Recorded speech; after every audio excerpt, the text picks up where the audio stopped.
que comenzó como una mañana de paseo terminó en tragedia para el ex juez del Supremo Efraín Rivera Pérez, quien vio cegada su vida sorpresivamente al perder el control de la motora que conducía a solo pasos de su residencia aquí en Guaynabo.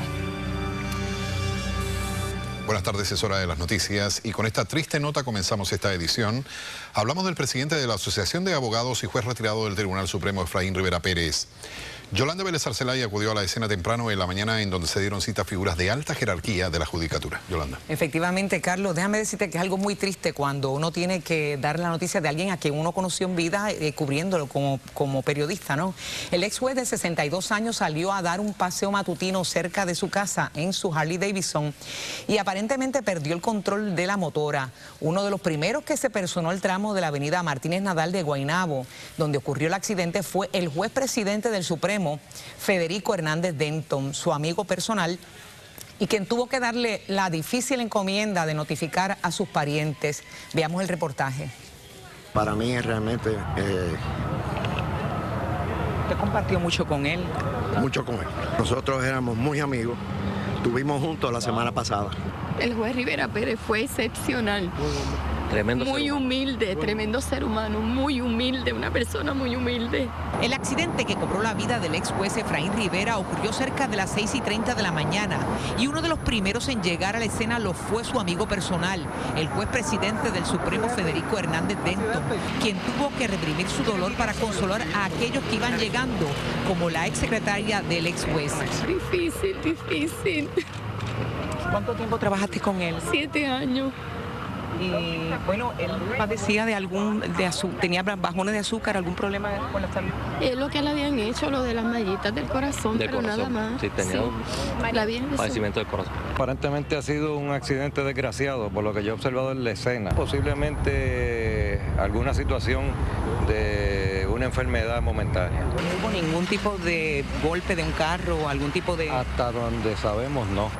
Hasta donde sabemos no, chocó aparentemente con la valla, la motora siguió rodando y él pues cayó al otro lado de esa valla.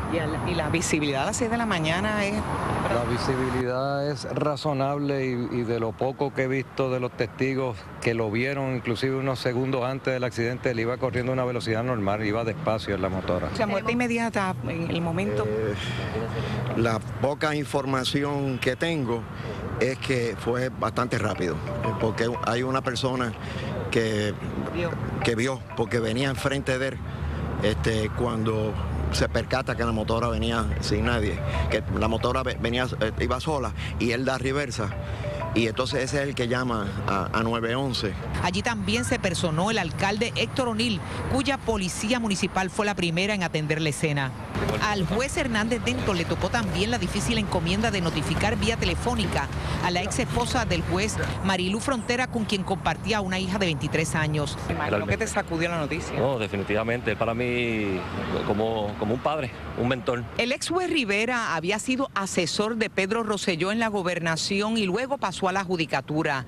No es sino hasta el 2010 cuando decide retirarse, no por edad, sino para poder apoyar a su familia, particularmente a su hija que era estudiante. Al poco tiempo de renunciar, Rivera fue nombrado por el entonces gobernador Luis Fortuño a monitorear el desempeño de la policía ante querellas por violaciones de derechos civiles. La policía comenzó a hacer reformas previo a que el Departamento de Justicia Federal demandara al gobierno de Puerto Rico. Para mí es una pérdida muy lamentable. La persona que cercana a mí, siempre he apreciado sus buenos consejos, se mantuvo siempre ayudándome a mí, estando en la judicatura, estando como juez y luego como el juez, se mantuvo siempre del lado mío, asesorándome sin diferencia ideológica, ¿verdad? Sin diferencia ideológica. Bueno, lamentable. Sí, lamentable, ¿no? Yolanda, pero sabemos que es muy temprano también, pero ¿hay algún tipo de acuerdo o se conoce algo de los arreglos funerarios? Pues mira, el día de hoy su hija Mariela acudió al Instituto de Ciencias Forenses para identificarlo. Todavía es muy temprano para decir si hay arreglos, pero se cree que puede ser en Mayagüez, él era natural de Mayagüez, aunque vivía aquí en Guaynabo. Eso es lo único que hasta el momento se ha hablado, pero no hay nada formal. Pero tú lo decías también hace un ratito, es que choca el asunto, independientemente de todas las cuestiones ideológicas, ¿no? Y de pertenencia, el hecho de trabajar con él, ¿no? En varias haberlo cubierto, y de hecho hace 2 semanas yo estuve en una cafetería y lo vi allí y estaba compartiendo con tertulio Así que fue impresionante conocer la noticia de la tragedia de primera mano. Pero a veces uno tiene que enfrentarse a ese tipo de cosas, ¿no? Así es. Gracias, Yolanda, por esa información. Y la repentina muerte del ex juez asociado del Tribunal Supremo, Efraín Rivera Pérez, provocó de inmediato expresiones de duelo y pesar entre diversas figuras de la esfera jurídica y política del país. Un gran puertorriqueño, un gran jurista, ex juez del Tribunal Supremo de Puerto Rico, con quien laboré en el Departamento de Justicia y quien también fue instrumental en la reforma del sistema judicial de Puerto Rico. Una gran pérdida para nosotros.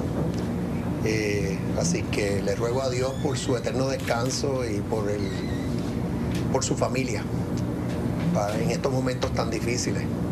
Es de estos jueces que uno lo veía y uno sabía que era un juez. Y yo, pues, las oraciones de nosotros están con el juez, con su familia. Dentro de la pena que abarca, esperemos que su vida, lo que estamos comentando en el día de hoy, sea ejemplo para otros que estamos aquí. Y también aquí tenemos algunas de las reacciones enviadas a través de las redes sociales.